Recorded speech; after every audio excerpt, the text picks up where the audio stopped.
이번 영상에서는 2025년 상반기에 런칭을 앞두고 있는 베라체인에 대해서 알아보도록 하겠습니다. 저는 영상을 제작하고 있는 시기에 베라체인 토큰을 가지고 있지 않으며 투자 권유는 아니라는 점 말씀드리겠습니다. 투자하실 때는 개인이 직접 결정을 내리셔야 한다는 점도 당부 말씀드리겠습니다. 2025년 출시 예정인 베라체인은 이미 많은 크립토 투자자들의 기대를 모으고 있습니다. 투자자들의 경우에도 폴리체인, 핵VC, 로봇벤처스, 브래븐 하월 디지털 등 유명 VC들이 참여했고, 삼성 벤처아민 삼성 넥스도 보이고, 엔젤 투자자로 셀레스티아 수장 무스타파, 코스모스 오지자키, 폴리곤 수장 샌딥 등이 참여했고, 전체 420 밀리언 발리에이션으로 140 밀리언을 펀드레이징했습니다. 설립자의 경우 늘 인형탈을 쓰고 활동을 하고 있어 누구인지 정확하게 알 수 없고, 이전에 다른 스타트업을 펀드레이징부터 모든 과정을 진행해 본 것으로 자신을 소개하고 있습니다. 베라체인의 기원은 NFT 프로젝트인 봉베어에서 시작된 것으로 알려져 있고, NFT와 디파이에 익숙한 커뮤니티에서 시작을 한 것으로 알려져 있습니다. 봉베어스의 커뮤니티에서 디파이 생태계와 크립토 전반적인 단점들을 해결하기 위해서 시작된 베라체인은 코인 런칭 전에 이미 강력한 커뮤니티를 가지고 있습니다. 핵심적으로 베라체인은 셀레스티아를 데이터 가용성 레이어로 사용하는 EVM 레이어 1 블록체인입니다. 즉, 이더리움 가상머신과 호환되기 때문에 이더리움 기반의 탈중앙 애플리케이션을 코드 변경 없이 베라체인에서 원활하게 사용할 수 있습니다. 이 때문에 이더리움에 익숙한 개발자들은 기존 코드를 유지하면서 베라체인에 자신의 애플리케이션을 쉽게 런칭할 수 있습니다. 특히 유동성 증명이라는 혁신적인 합의 방식을 통해 생태계 참여자들의 활발한 활동을 유도하여 결과적으로 생태계 전반에 현재 대부분의 지분 증명의 방식의 체인들보다 역동적인 생태계를 만들 수 있을 것이라는 기대를 받고 있습니다. 베라체인의 유동성 증명에 대해서 알아보기 전에 현재 지분 증명 방식 체인들의 기본 원리와 문제점에 대해서 알아보도록 하겠습니다. 지분 증명 블록체인 주요 참여자는 크게 세 그룹으로 나눌 수 있습니다. 네트워크 인프라 역할을 하는 발리데이터, 발리데이터를 이용하는 애플리케이션, 그리고 애플리케이션을 사용하고 토큰을 발리데이터에 스테이킹하는 사용자들로 구분지을 수 있습니다. 발리데이터는 자신의 암호화폐를 스테이킹하여 체인 내 거래를 검증하거나 새로운 블록을 생성함으로써 네트워크로부터 보상을 받고, 자신에게 암호화폐를 위임한 사용자들에게 보상을 분배합니다. 애플리케이션들은 발리데이터가 제공하는 네트워크 인프라 위에서 운영되며, 사용자들이 애플리케이션을 사용할 때 발생하는 거래 수수료가 발리데이터에게 보상으로 지급됩니다. 사용자들은 발리데이터에 자신의 암호화폐를 위임하여 네트워크 운영에 간접적으로 참여하고 보상을 받거나 애플리케이션을 사용하면서 수수료를 지불하게 됩니다. 현재 지분증명 블록체인 생태계의 문제는 핵심 참여자들인 검증자, 애플리케이션, 사용자 간의 인센티브가 불일치한 구조라고 할 수 있습니다.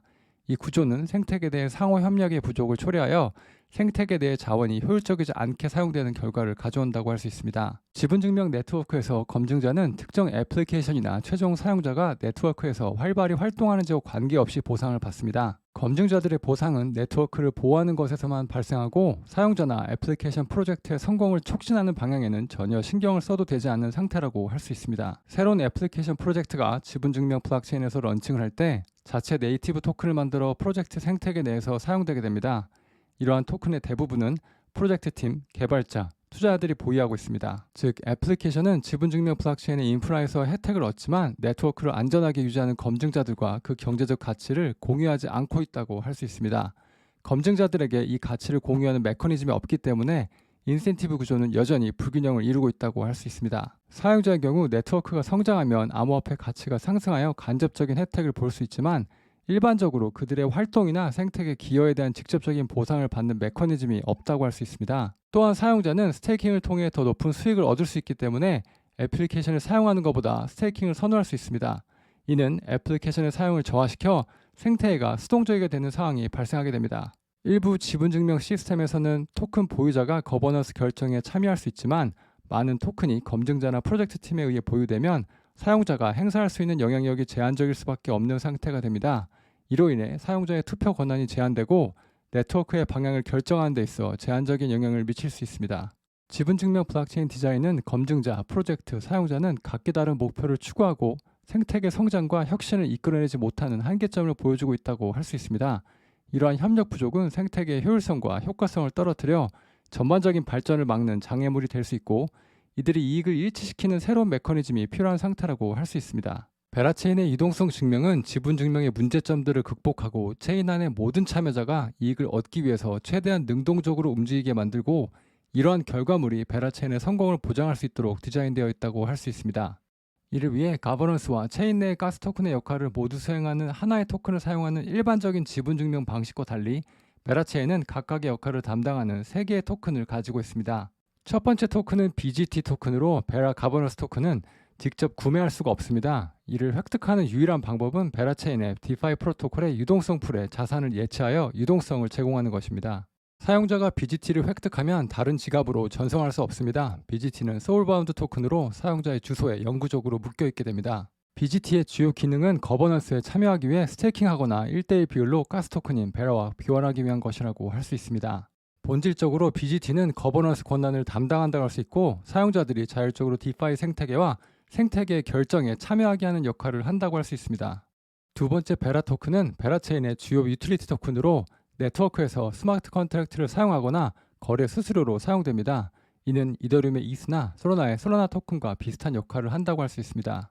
본질적으로 베라는 베라체인 네트워크의 유틸리티 토큰으로 생태계 내에서 거래를 촉진하고 생태계를 지원하는 역할을 한다고 할 수 있습니다. 마지막으로 허니 토큰은 베라체인의 네이티브 스테이블 코인으로 미국 달러와 같은 법정 화폐에 패깅되어 있습니다. 허니는 베라체인의 탈중앙화 거래소에서 주요 거래 페어로 사용됩니다. 즉 탈중앙화 거래소에서 대부분의 거래 페어는 허니를 포함하게 되며 이는 디파이 생태계의 유동성의 중요한 요소라고 할 수 있습니다. 또한 허니는 베라체인의 영구계약 거래 플랫폼에서 담보로 사용됩니다. 일반적으로 perpetual contract라고 불리는 상품을 거래할 때 허니는 이러한 거래의 보증 또는 담보 역할을 합니다. 본질적으로 허니는 베라체인 디파이 생태계 내에서 안정성과 유동성을 제공하며 거래 및 기타 금융 활동을 촉진하는 역할을 합니다. 베라체인의 Proof of Liquidity 과정을 이해하기 위해서는 베라체인의 네이티브 디파이 애플리케이션을 알아야 합니다. 백스는 베라체인의 네이티브 탈중앙 거래소로 사용자들이 유동성을 공급할 수 있는 애플리케이션입니다. BGT 스테이션은 발리데이터에 자신의 BGT를 위임한 사용자들이 거버넌스에 참여할 수 있는 애플리케이션입니다. 이 밖에도 랜딩 프로토콜링 밴드, 무기한 계약을 거래할 수 있는 벌프, 그리고 블록체인의 거래를 확인할 수 있는 베라트레이드 등이 있습니다. 여기서 대부분의 생태계에서 제공하는 거래소나 랜딩 프로토콜들을 이미 베라체인에서 직접 제공을 함으로써 베라체인에 새롭게 등장하는 프로젝트들은 좀 더 창의적인 서비스를 제공하도록 하는 환경을 만들어 놓았다는 사실을 알 수 있습니다. Proof of Liquidity의 과정을 살펴보자면 첫 번째, 사용자의 유동성 공급으로 시작이 됩니다. 사용자는 베라체인의 유동성 풀에 토큰을 예치시킵니다. 이 풀은 거래를 촉진하고 베라체인 디파이 생태계에 유동성을 제공합니다. 이렇게 유동성을 제공한 대가로 사용자는 BGT를 보상으로 받습니다. 제공한 유동성이 많을수록 선택한 풀의 거래가 활발할수록 더 많은 BGT를 획득하게 됩니다. BGT 토큰을 획득한 사용자는 자신이 선택한 검증인에게 BGT를 위임하고 BGT 스테이션을 통해서 거버넌스 과정에 참여할 수 있습니다. 검증인이 블록을 생성할 확률은 자신에게 위임된 BGT의 비례에 따라 결정됩니다. 더 많은 BGT를 위임받은 검증인일수록 블록을 생성할 확률이 높아집니다. 검증인이 블록을 생성하면 BGT와 베라 또는 허니로 보상을 받습니다. 이 보상은 검증인과 BGT를 위임한 사용자들에게 비례적으로 분배됩니다. 베라체인의 거버넌스 메커니즘인 베라셰프는 BGT의 전체 발행량을 관리하고 다양한 유동성 풀에 대한 분배를 조정합니다. 이를 통해 균형 잡히고 지속 가능한 보상 시스템을 보장합니다. 검증인은 사용자들에게 다양한 인센티브를 제공하여 위임된 BGT를 확보하기 위해 경쟁합니다. 이러한 인센티브에는 더 낮은 수수료율, 추가 보상 또는 더 나은 커뮤니티 참여 및 지원 등이 포함될 수 있습니다. 일반적인 지분 증명 방식 블록체인의 애플리케이션 팀들이 자신들의 토큰을 USDC의 페어 형태로 유동성 공급을 하게끔 하는 방식은 사람들이 보상을 제일 많이 주는 쪽으로 계속 이동하는 현상을 만들게 합니다. 하지만 베라체인에서 애플리케이션 팀들은 가장 먼저 검증자들에게 허가를 받아야 하고 자신들의 프로젝트에 유동성을 공급하는 사용자들에게 더 많은 BGT를 보상받게 해주기 위해서 발리데이터에게 자신들의 토큰을 제공하는 제안을 할 수도 있습니다. 이처럼 베라체인 내에서 발리데이터, 애플리케이션 팀, 사용자가 모두 BGT를 더 많이 받기 위해서 능동적으로 움직이게끔 디자인이 되어 있어 기존의 지분증명 방식에 비해 역동적인 생태계를 만들 수 있을 것으로 보입니다. 베라체인은 유동성 증명이라는 새로운 방식으로 생태계의 참여자들이 역동적으로 움직일 수 있게 한다는 점은 상당히 획기적으로 보입니다. 그리고 메인넷 런칭 전부터 많은 커뮤니티 멤버들을 만들어냈다는 것은 다른 여타의 레이어 1보다 한 발짝 앞서서 시작을 하는 것으로 보입니다. 제 개인적으로 베라체인이 성공을 하기 위해서 극복을 해야 하는 점이 3가지 정도로 보입니다. 첫 번째는 EVM 개발자들 유입입니다. 2025년 상반기에 EVM 상호 운영이 가능한 모나드가 출시 예정이고 이와 마찬가지인 세이, 무브 생태계가 이미 런칭을 한 상태입니다. 경쟁 강도가 높은 EVM 상태계에서 개발자들을 영입하는 것은 베라체인의 성공에 많은 영향을 미칠 것으로 보입니다. 두 번째는 하이퍼포먼스 체인들과의 경쟁입니다. 최근 트럼프가 자신의 공식 밈코인을 솔라나에 런칭하면서 많은 주목을 받았지만 사실 트럼프는 이더리움 체인에도 자신의 공식 NFT를 발행했었지만 트럼프의 밈코인보다는 주목을 받지 못했습니다. 솔라나와 스위어 같은 하이퍼포먼스 체인들과의 경쟁에서 승리를 할 수 있을지 또한 베라체인의 성공에 영향을 줄 것 같습니다. 세 번째는 세계 코인 시스템과 이동성 증명입니다. 베라체인 시스템 내에서 코인이 세 개라 일반적인 투자자들이 쉽게 이해할 수 있을까라는 생각이 듭니다.